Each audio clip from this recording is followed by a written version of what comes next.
But look, this is the book of Deuteronomy, chapter 28 and verse 1.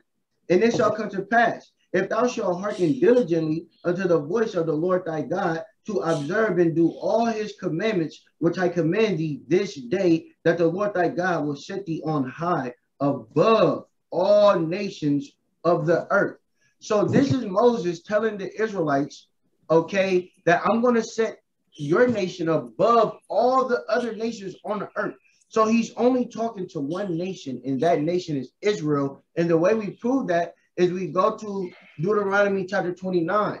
Okay, so we're going to go one chapter over. This is the book of Deuteronomy chapter 29 and verse 1. These are the words of the covenant which the Lord commanded Moses to make with the children of Israel.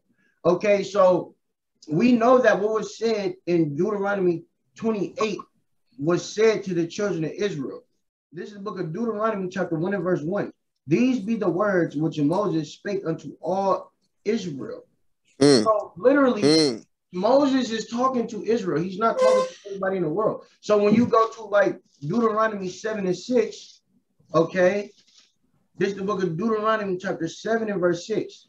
For thou art an holy people unto the Lord thy God. The Lord thy God had chosen thee to be a special people unto himself above all people that are upon the face of the earth. So he's literally, just like it said in Deuteronomy 28:1, I'm going to make you above all the people on the earth. Like literally, God has a chosen people that's above all the people that's on the face of the earth. Now, what we're going to do is we're going to start pulling precepts, me and my brethren. We're going to start pulling scriptures to show you who the Israelites are. Who were these people today? I'm talking about right now, today. Who are these people? Okay, so anybody got a precept they want to start off and bring out? All right, I'm going to start off with the book of Deuteronomy, chapter 28 and verse 46. Okay. And they shall be upon thee for a sign and for a wonder, and upon thy seed forever. So, right, so the same thing that happened to the Israelites back then is going to be happening to the Israelites today in 2022 on earth today. These curses are still going to be upon them. Right. And so with that being said, let's get Deuteronomy 28 verse 16. Cursed shalt thou be in the city, and cursed shalt thou be in the field. Right? You see black people, you see Latinos, you see the Native American people living in the worst conditions of all the cities. All right, this is the book of Deuteronomy, chapter 28 and verse 54. So that the man that is tender among you and very delicate, his eye shall be evil towards his brother. Right. Hey, that right there. Right. Hey, man, you know, hey, man, black on black violence. Right. That's all right. Gang banging. Gang violence. Okay, we're the ones in those neighborhoods killing each other. And out, like it says, our eye is evil toward our brother. We're trying to see how we can get this man killed, or how we can have sex with his wife, or how we can steal from him. We are the ones that's living like that. Come and finish that verse out. And towards the wife of his bosom, and towards the remnant of his children, which he shall leave. Right. And you see that. You see the black man leaving his kids. Right, he can't afford to take care of them, so he just leaves. Right, we are the ones that's under these curses. The blacks and the Hispanics, the Latinos and the Native Americans. We are the ones that are under these curses.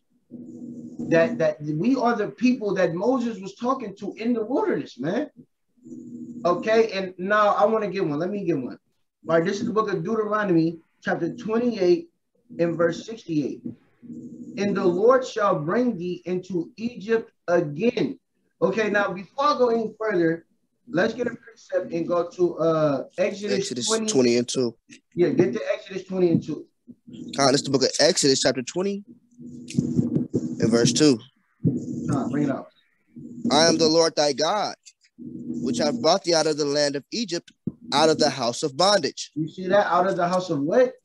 Out of the house of bondage. And what is another word for bondage? Slavery. Captivity. Captivity. Right. Okay. So when you read here this curse in Deuteronomy 28 and verse 68, and the Lord shall bring thee into Egypt again. It means captivity again or bondage again with ships. Now, what race of people went into slavery on ships and right now, still to this day, are living in the ghettos and the slums and their eye are evil toward their brother? And all of these curses throughout this chapter. Who fits these? So-called blacks, Hispanics, and Native Americans. Right. Okay, this is the book of Exodus chapter 2.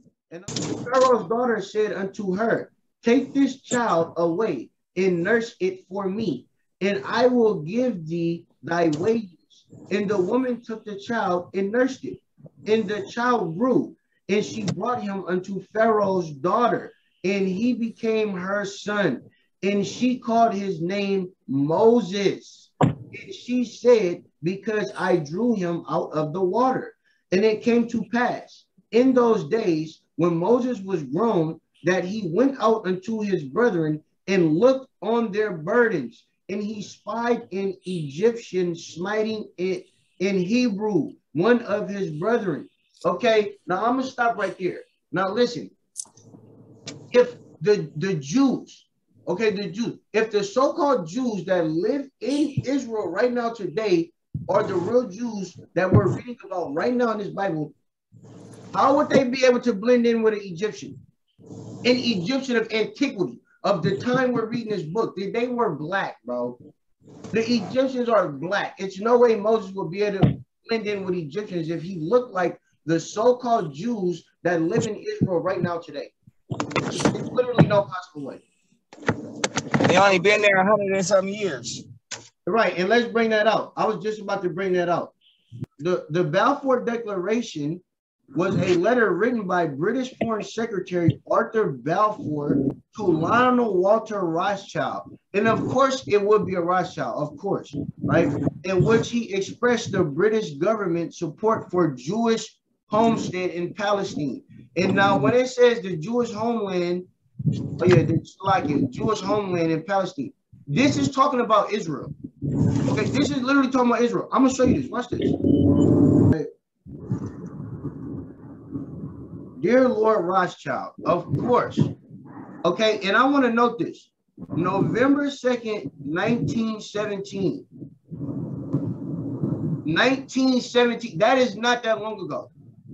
19, that that's 100 and some years ago. That's not that long ago. So these people, these so-called Jewish people, have only been in that land for a little over 100 years.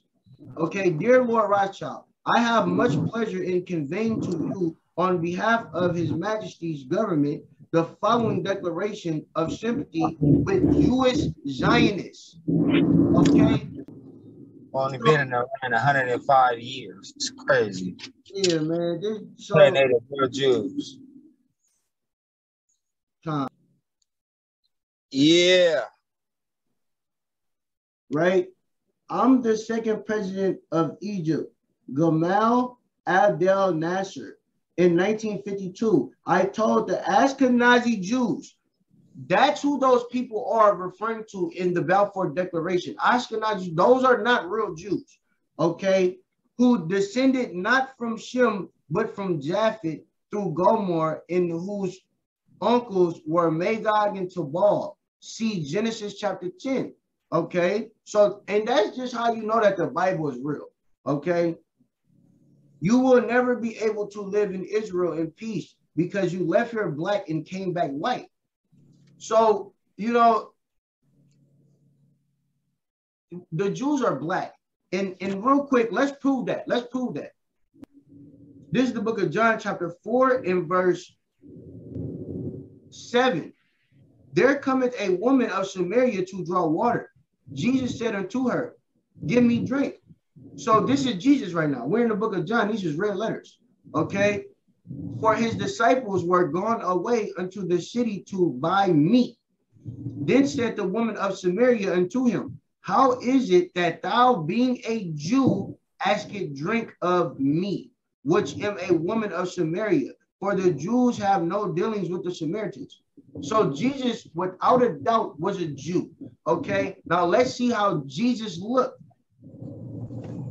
This is the book of Revelation, chapter 1 And I will start at verse 12. And I turned to see the voice that spake with me. And being turned, so he turned to see the voice. So somebody was talking behind him, a person, okay? He heard a voice behind me, turned to see the person that was speaking to him, an actual person, okay? He's looking at a person. I want you guys to keep that in mind, because when I read this, a lot of people say, oh, that's talking about something else. No, he's talking about a person that was talking to him, okay? Verse 12. And I turned to see the voice that spake with me, and being turned, I saw 7 golden candlesticks, which is this right here, a menorah. Verse 13. And in the midst of the 7 candlesticks, one like unto the Son of Man, clothed with a garment down to the foot, and girt about the paps with a golden girdle. So he had a long garment. It was a person who had a long garment on down to his foot, okay? His head and his hairs, the hair of his head and the hairs of his head, okay, were white like wool, as white as snow, and his eyes were as a flame of fire. So he had woolly hair, white woolly hair like an old black man, okay? In his feet. So he looked from his head to his toe. He said his hair looks like this. And then he got down to his feet because he had the garment on. And he said his feet, okay, like unto fine brass, as if they burned in a furnace. So when he looked at the color of his feet, he noticed that they were dark. They were very dark. He had very dark skin and with woolly hair, okay? And not only that, Solomon is the ancestor of Jesus Christ. So let's see what Solomon looked like. This is the book of Song of Solomon, chapter 1 and verse 5. I am black, but comely, O ye daughters of Jerusalem. Right? So he's saying, I'm black, but I'm beautiful. So when you look through the scriptures that all the people, even before Jesus Christ, even Moses, because like I said, he blended in with Egyptians. Hello, they were black. The Israelites are black. The real Jews are black. Okay, and I'm gonna get one more scripture, and we're gonna end this right here. This is the book of Revelation, chapter 2 and verse 9. I know thy works in tribulation, in poverty, but thou art rich. And I know the blasphemy of them which say they are Jews and are not, but are the synagogue of Satan. So the real Jews, what did it say? I know your works in tribulation and poverty. The real Jews are in tribulation and poverty. The Jews, the so-called Jewish people, are in poverty at all, like period. They're very far from poverty. So they are the synagogue of Satan. They put God's chosen people in slavery and stole their land. And stole their heritage. Stole their heritage. Okay. Stole their identity. Like it says here, the people that say they are Jews, you're the synagogue of Satan. Okay, so, and I'm going to end that right there.